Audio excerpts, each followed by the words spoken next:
성부와 성자와 성령의 이름으로 아멘. 하늘을 우러러. 살아올 하느님 아버지 뜻 안에서 스승이신 예수님과 도움이신 성령님과 살아올 성모님과 성료세 아버지와 성미카엘 대천사와 하늘의 모든 거룩한 천사들과 성인들의 정부를 청하며 기도드립니다. 아버지의 뜻 안에서 예수님과 어머니 하나 되신 성심 안에 저희의 내적이고 외적인 모든 것을 맡겨드리오니 오늘도 이 성경 말씀을 통해서 아버지께서 깨닫고자 하시는 알려주시는 모든 진리의 세계를 잘 알아듣고 올바르게 반영할 수 있는 저희들이 될 수 있도록 축복하여 주시옵소서. 이 모든 기도 우리 주 예수 그리스도의 이름으로 기도드리나이다. 아멘. 성부와 성자와 성령의 이름으로 아멘. 안녕하십니까. 하나님의 뜻 선교의 윤피아수녀입니다. 오늘도 성경 말씀 여러분들과 함께 아버지께서 어떤 신적인 질서와 진리의 세계를 가르쳐 주시는지 여러분들과 함께 학습해 보도록 하겠습니다. 2021년 2월 14일 연중 제6주일입니다. 제1독서 레위기 13장 1절에서 2절, 44절에서 46절까지 말씀입니다. 주님께서 모세와 아론에게 이르셨다. 누구든지 살갗에 부스럼이나 습진이나 얼룩이 생겨 그 살갗에 악성 피부병이 나타나면 그를 아론 사제나 그의 아들 사제 가운데 한 사람에게 데려가야 한다. 그는 악성 피부병에 걸린 사람이므로 부정하다. 그는 머리에 병이 든 사람이므로 사제는 그를 부정한 이로 선언해야 한다. 악성 피부병에 걸린 병자는 옷을 찢어 입고 머리를 푼다. 그리고 콧수염을 가리고 부정한 사람이요 부정한 사람이요 하고 외친다. 병이 남아있는 한 그는 부정하다. 그는 부정한 사람이므로 진영 밖에 자리를 잡고 혼자 살아야 한다. 주님의 말씀입니다. 하느님 감사합니다.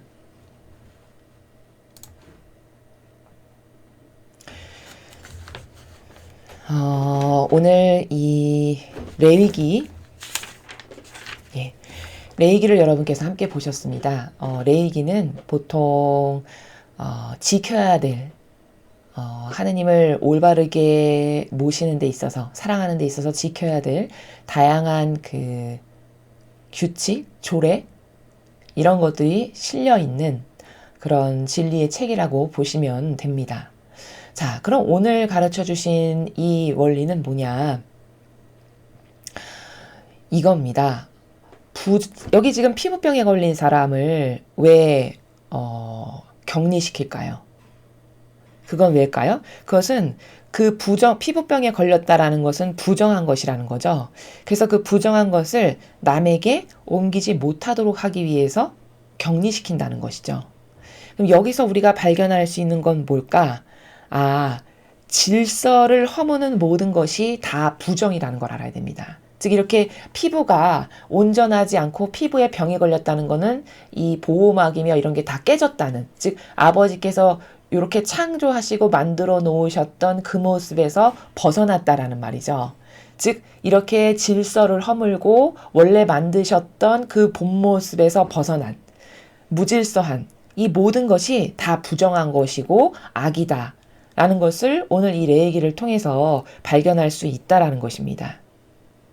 그래서 이것을 그럼 지금 우리가 살아가는 이 현대적인 사회에 객관화를 시켜보면은 질서를 허무는 게 다 부정인데 그리고 악인데 사람들이 이것을 잘 모른다라는 것이죠. 어제 강의에서도 같은 나라에서 말씀을 드렸지만 지금 시대는 어느 정도로 혼탁한 망상과 오해와 부작용으로 가득하냐. 오히려 질서에서 벗어나면 그게 자유롭고 행복하고 기쁘고 좋다라고 생각한다는 것이죠. 그래서 이 시대에 유행하는 정치 그 단어 중에 하나가 바로 진보라는 겁니다. 그래서 젊은 사람들일수록 많이 배웠고 깨어있고 나는 셀럽이야 이렇게 생각하는 사람일수록 진보주의가 더 좋은 거야. 거긴 혁신이 있고 뭔가 발전이 있고 매일 새로워지는 게 있고 뭔가 어제하고는 다른 더 발전적인 것이 매일 지속적인 이런 것으로 착각하는 단어가 이 지금 세상에 살아가는 사람들이 많이 쓰는 것 중에 가장 그런 착각을 불러일으키는 단어가 진보입니다. 그래서 나는 진보야. 정치권에서도 그걸 주장하면 잘 먹히고 인기인이 되는 바로 그런 것이죠. 자, 그러면 진짜 진보가 이런 하느님의 신적인 질서의 진리에 부합하는 옳은 것이냐? 전혀 그렇지 않다는 것이죠. 진보는 사실 본질의 나라에서 파헤쳐 보면 진보라는 그 사조가 맺은 열매가 뭐냐? 그게 아버지께서 만드신 모든 것을 다 허물고 경계를 부서뜨리는 역할을 지금까지 진보라는 세력이 계속 해왔습니다. 그럼 사람들은 경계를 허무는 게 마치 새로워지고 더 좋아지고 발전적인 것이라고 착각을 한다는 겁니다. 왜? 그렇게 교묘하게 속여왔기 때문이죠. 자, 그런데 그 진보라고 하는 소위 사회주의, 공산주의를 좋아하는 그 사람들이 맺은 열매, 그러면 이 사람들이 진짜 올바른 열매를 맺었다면 이런 진보가 기득권의 세력을 차지해서 나라를 다스렸던 그 나라가 맺은 열매를 찾아봐야 되겠죠. 대표적인 이런 진보라고 하는 세력이 차지한 나라가 남미입니다. 남미. 남미의 대다수의 나라가 공산주의로 나라를 통치하고 다스렸는데 그 결과 지금 어떻게 됐습니까? 나라가 너무나도 가난하고 피폐하고 못 사는 나라가 됐죠.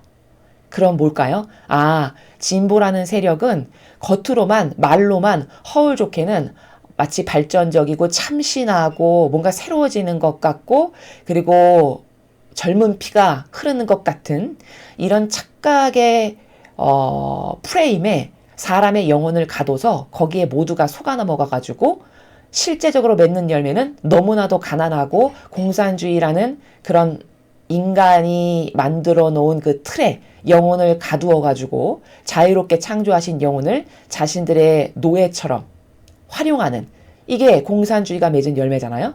그리고 그들이 진보라는 이름으로 그 대중에게 다가갔단 말이죠.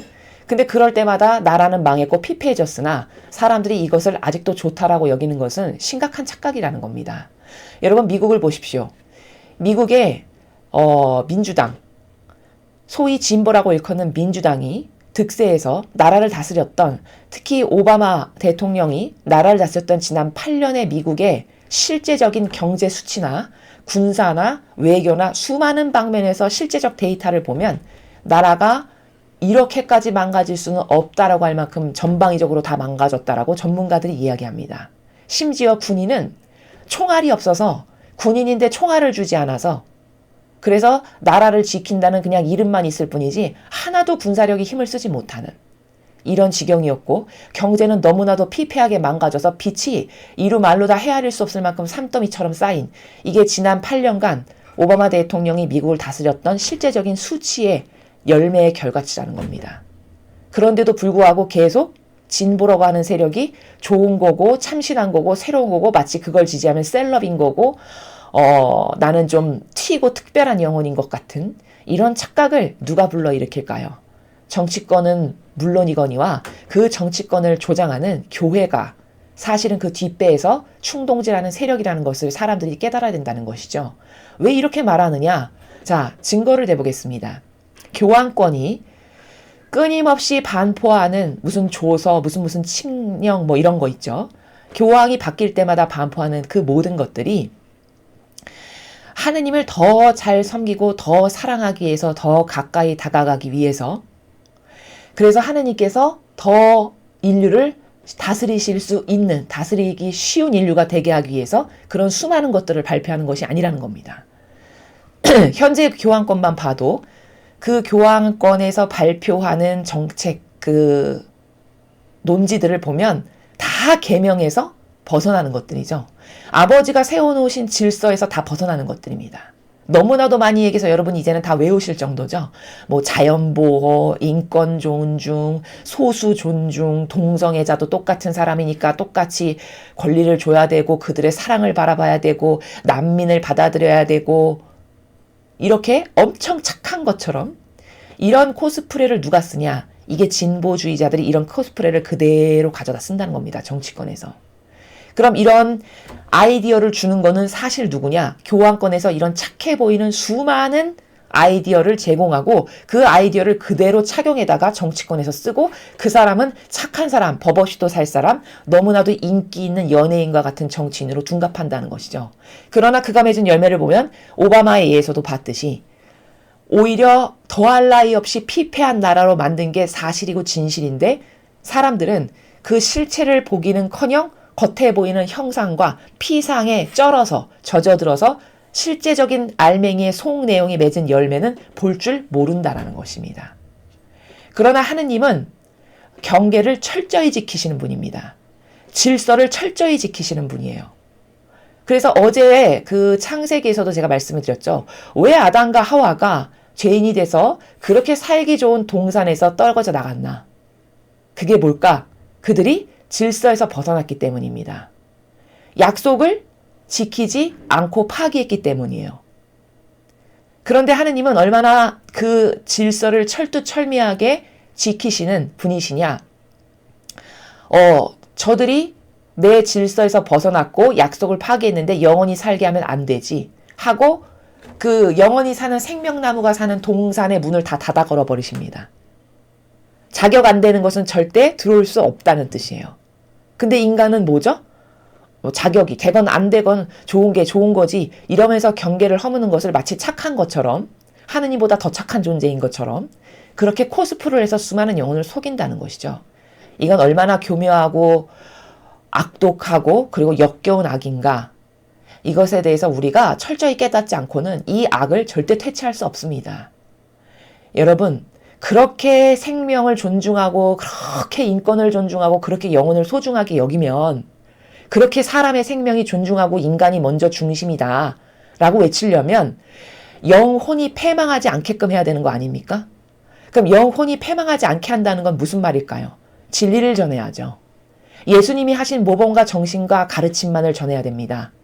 그래서 예수님께서 본을 보이셨던 가르침과 정신과 모범만을 다가오는 양들에게 전해줌으로써 그 양들이 올바른 것을 깨닫고 그래서 그 영혼들이 하느님께 점점 더 가까이 다가가게 하고 그래서 천상의 나라에 갈 수 있도록 이게 영혼을 진짜 사랑하는 것이지 매일같이 역겨운 인간의 뜻이 조작해서 만든 제도와 전통을 거룩한 주님 제단 위에서 가르치면서 그래서 그것을 누룩처럼 받아먹은 수많은 영혼들이 지옥으로 쌀액이 눈발 떨어지듯이 떨어지게 만드는 것이 현대시대라고 말씀하셨습니다. 그럼 그렇게 영혼이 지옥 가게끔 주도적인 역할을 하는 게 교회면서 실제적 열매는 그거면서 겉에 처신은 어떻게 하냐? 너무 착하고 선한 것처럼 몸이 불편한 장애인에게 가서 발에 입맞춤하고 쬐끄만 경차 타고 다니고 자기 생일날 거지 8명 불러가지고 만찬을 베풀어서 나는 이렇게 착한 사람이야. 이렇게 선량하고 법 없이도 살 사람이야. 이런 수많은 코스프레를 한다면 이게 인간 눈에도 이렇게 훤히 보이는데 하느님 보시기엔 얼마나 역겨울까요? 우리는 허와 실을 똑바로 알아야 됩니다. 이렇게 수천 년을 속았으면 이젠 더 이상 속지 않아야 되겠죠. 게다가 속은 대가가 내 영혼이 지옥에 가는 결과라면 이것보다 더 원통한 일은 없을 겁니다. 죽고 난 다음에 심판대 앞에 섰는데 네가 믿었던 그렇게 착하고 좋은 거라고 평생을 거기에 맹종하고 맹신했던 그 교회가 사실은 나의 가장 성심의 대못을 박는 그래서 내 뜻을 온갖 것으로 온갖 다양한 방법으로 교묘한 술수로 갈아먹었던 교회다. 이렇게 얘기한다면 거기서 피눈물을 흘리지 않겠습니까? 고로 너는 거기에 협력했으니 너는 지옥에 가야 마땅하다라는 판결을 받는다면 거기 가서 피눈물을 흘리면서 후회한다는들 무슨 소용이 있겠습니까? 이미 다 늦은 것이죠. 인간에게 지성을 주신 것은 똑바로 깨달으라고 주신 겁니다.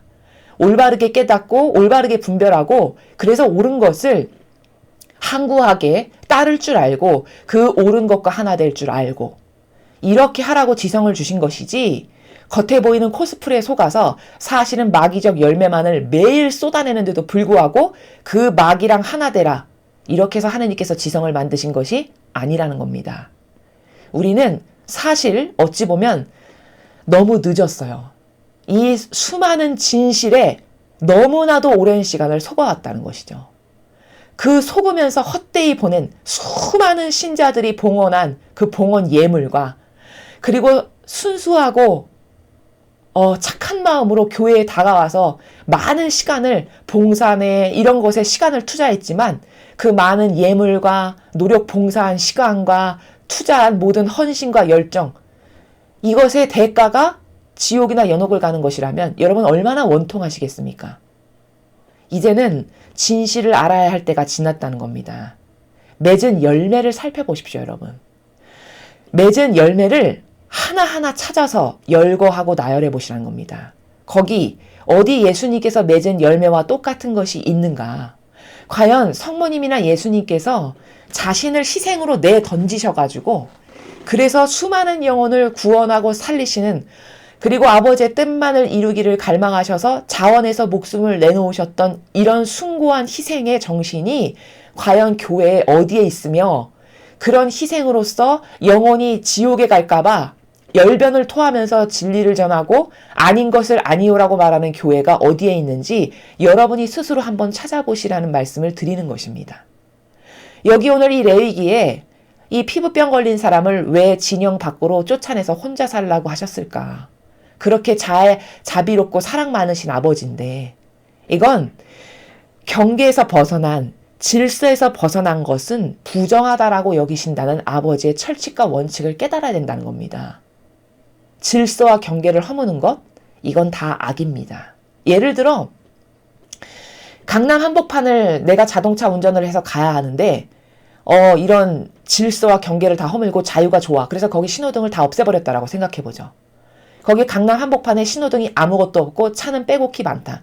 그럼 거기 온전히 소통이 돼가지고 자신의 집에 안전하게 운전을 해서 갈 수가 있을까요? 아니면 더 꼬이고 엉망이 되어서 날이 밝아도 자기 집에 운전해서 절대 갈 수 없을까요? 무질서로 아주 가관이 아닌 상태로 교통지옥으로 전락을 하겠죠. 그럼 이게 뭘까?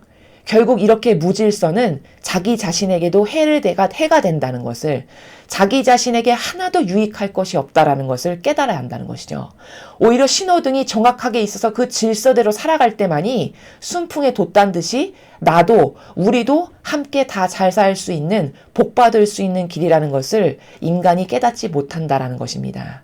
그리고 이런 경계와 질서를 허무는 것은 아이러니컬하게도 하느님을 믿지 않는 다른 사람이 아니라 하느님을 가장 잘 믿는다고 코스프레하고 장담하고 착한 척을 온갖 것을 다해서 사람을 속이는 교회가 주범이다 라는 것을 아니라면 반박할 증거가 있어야 되겠죠.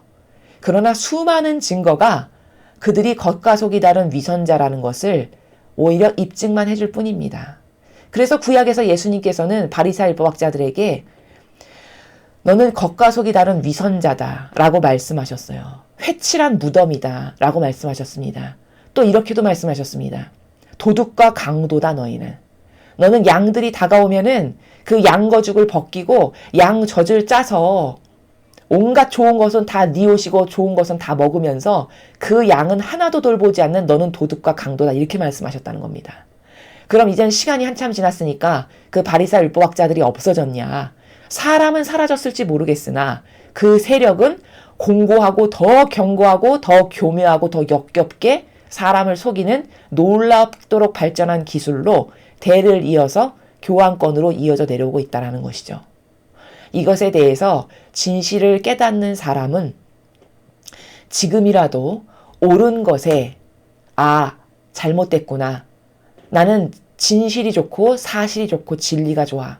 이런 사람이라면 과감히 가짜를 버리고 진실과 사실을 선택해야 할 것입니다.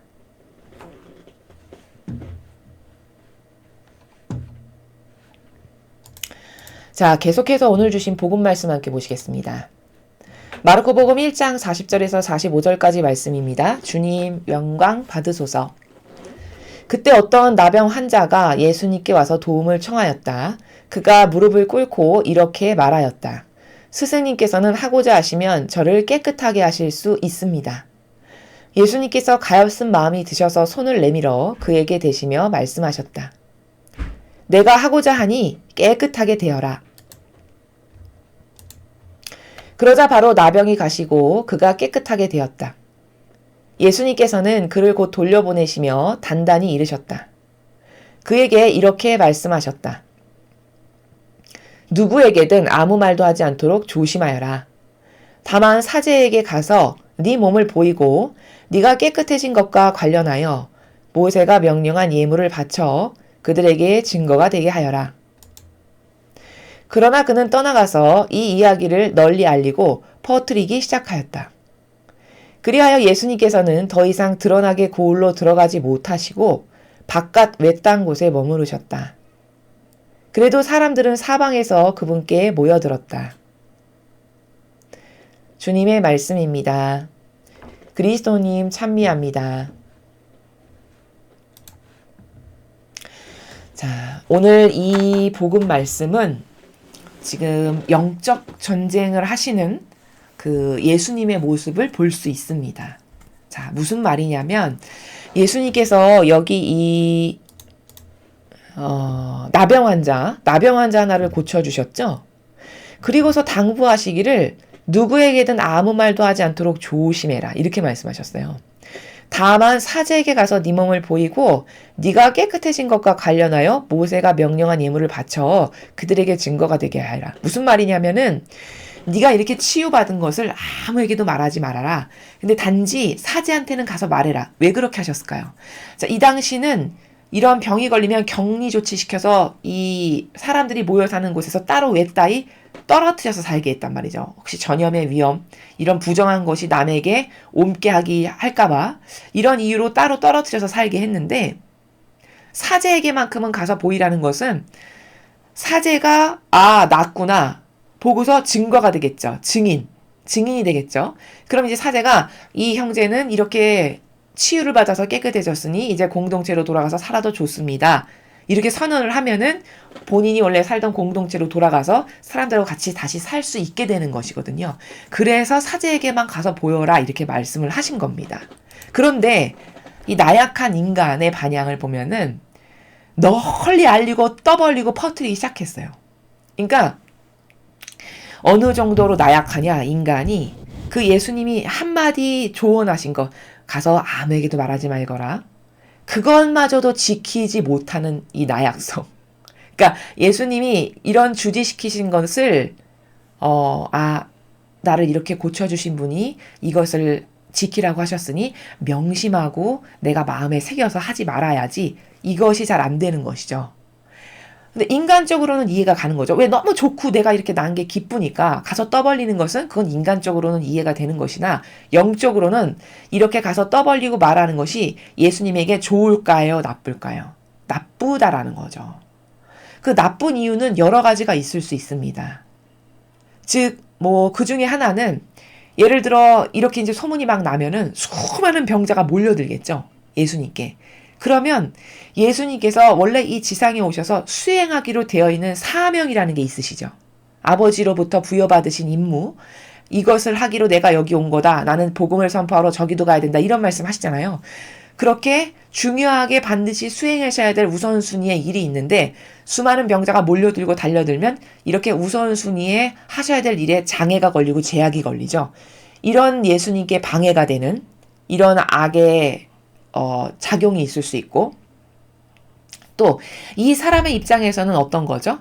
조용히 침묵하고 순종으로 예수님께서 하라 하시는 대로 그대로 했으면 이 영혼에게도 순종했으니까 상급이 돌아갈 텐데 그걸 떠벌리고 순종하지 못하고 약속을 깨버렸으니까 이 영혼에게 돌아갈 상급이 없어지죠. 이런 악의 역사에 문제도 있을 수 있고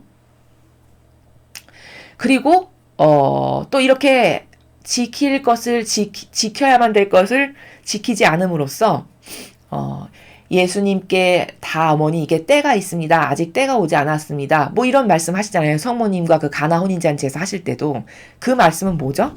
예수님께서 이때는 무엇을 행해야 되고 이때는 무엇을 해야 될 아버지께서 정해놓으신 때가 다 있는 것이죠. 사명마다 행해야 될 일마다. 근데 방해작용이 들어오겠죠. 이런 여러 가지 부작용을 끼어들게 하는 일을 이 인간의 하나의 그 입이 그 순종 하나도 지킬 수 없는 이 가벼운 입이 이 나약성이 예수님께 오히려 안 좋은 영적으로 악이 끼어들 그런 여지를 제공하고 말았다라는 것을 우리가 발견할 수 있다라는 겁니다. 그래서 아니나 다를까 45절 후미에 이렇게 말씀하시잖아요. 가서 복음도 선포해야 되고 할 일도 많으신데 그 사람이 퍼뜨리고 떠벌리고 나니까 더 이상 드러나게 그걸로 들어다니지 못하시게 된 거예요. 너무 인파가 밀리니까. 이런 행동의 제약도 있죠. 이렇게 또. 그래가지고 저기 바깥 외딴 곳에 막 돌아서 가야 되는 이런 불편함이 생기고, 그렇게 다녀도 사람들이 막 사방에서 그분한테 모여들어가지고 고쳐주십시오, 치유시켜주십시오, 이런 일이 지금 45절에 이미 벌어지고 있죠. 이게 다 어디서 역사하는 거냐? 사람이 영적이지 못하고 그리고 충직한 순종으로 뭘 지킬 줄 모르는 사람에게 어떤 은총이 가해지잖아요. 그럼 이런 부작용이 낀다는 겁니다. 그래서 우리는 이 인간적이라는 것은 참 백해무익한 거라는 거죠. 백해무익. 100가지를 가지고 있으면은 정말 아무것도 유익이 없는, 100가지를 가지고 있다 한들 아무것도 유익이 없는, 오히려 100가지가 손해인 이런 게 인간적이라고 하는 속성이다라는 것이죠. 그래서 이런 나의 인성이나 인간적인 것이 하느님의 뜻을 항상 그르치고 가로막는데, 그런 마귀에게 쓰임받는 도구가 되지 않으려면 항상 이 나의 자아나 나의 기호나 정서나 내 이 원의에서 올라오는 이 모든 것들, 즉 진리에서 벗어난 수많은 다양한 모든 것들이 다 아버지의 뜻을 가로막는 도구로 활용되기가 너무 좋다. 그러므로 우리는 내 자신의 자아를 항상 경각심을 가지고 경계를 해야 된다. 그 자아에 휘둘리지 않도록 이런 것에 대한 인식 체계가 있어야 한다라는 것을 오늘 이 복음 말씀에서 첨언해서 말씀을 드리겠습니다. 이상으로 2021년 2월 14일 연중 제6주일 복음 해설을 마치겠습니다. 감사합니다.